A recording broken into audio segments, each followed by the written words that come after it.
कामरे आसिला बेले 15टी जरूरी टिप्स। नमस्कार दर्शक बंधु, आम जीवन शैली रे किछिटा जिनस आमर कामरे आसीबो जोड़ा कि आमे जानिबा निहाती जरूरी।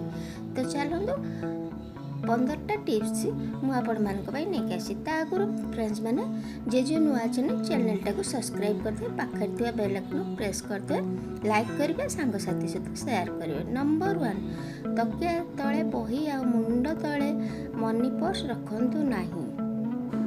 नंबर 2, जदि घर कौन सदस्य देह भल होना तेबे अटार गुला करी रोगीर मुंड चारिपटे बुलाई से गुला को गाय को खाइबा को देले रोगी भल हो जाए।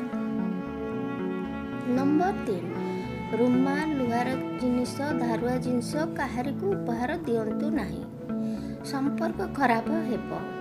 नंबर 4, गुरुजन पाखरे बसिले बड़ पाटिर कथा कहंतु नाही। नंबर 5, पुरुष कानर चुटी थिले से पुरुष बहुत शुभ होइथांती। नंबर 6, सकाळ उठी कुली नकरी छेप आनी ब्रणारे लगाइले ब्रणा भल होइथाए। नंबर 7, घर दक्षिण दिगरे हनुमान को फोटो लगाइले घर को किछि विपद आसे नाही। नंबर 8, घरे सब बेले औषध उत्तर किंबा उत्तर पूर्व दिगरे रखिले रोगी शीघ्र भल हुए।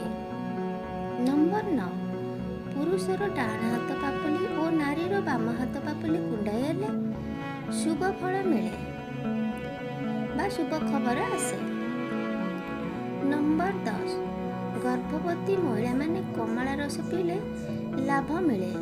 नंबर 11, जीरा पानी नियमित पीले ओजन कमिवा सहित गैस होई न थाए।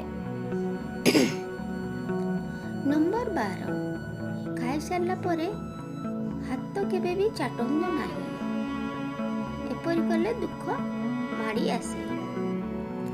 नंबर 13, सबुदिन कंचा क्षीर और बेसन लगाइले मुहर सब समस्या दूर हुए, मुह टाइट हुए और रंग मध्य सफा हुए। नंबर 14, शनिवार और मंगलवार दिन लुण पकाई घर पोछिले घरर नकारात्मक शक्ति दूर हुए। किंतु मन रखंतु पोछा पानी रे लुण पकाइला बेले काहार को देखेइबे नाही। नंबर 15, सप्ताह को थरे गाधेवा पानी रे नींबू पत्र पकाई गाधेइले देहरे किछि रोग हुए नहीं। तो ये आमर किछिटा जरूरी कालीन टिप्स जोटा कि आपंकर किछि ना किछि काम रे आसबो। तो पुणी थर कही रखुची फ्रेंड्स मैंने वीडियोटी भल लगी निश्चय लाइक करेंगे, सब्सक्राइब निश्चय करदे, सांगसाथी मान सहित शेयर करेंगे। एमती मु वीडियो नहीं आसुच्छी आपण मानक पई। तो रहुची पुणी देखा करी आ गोटे वीडियो रे। सेते पर्यंत धन्यवाद।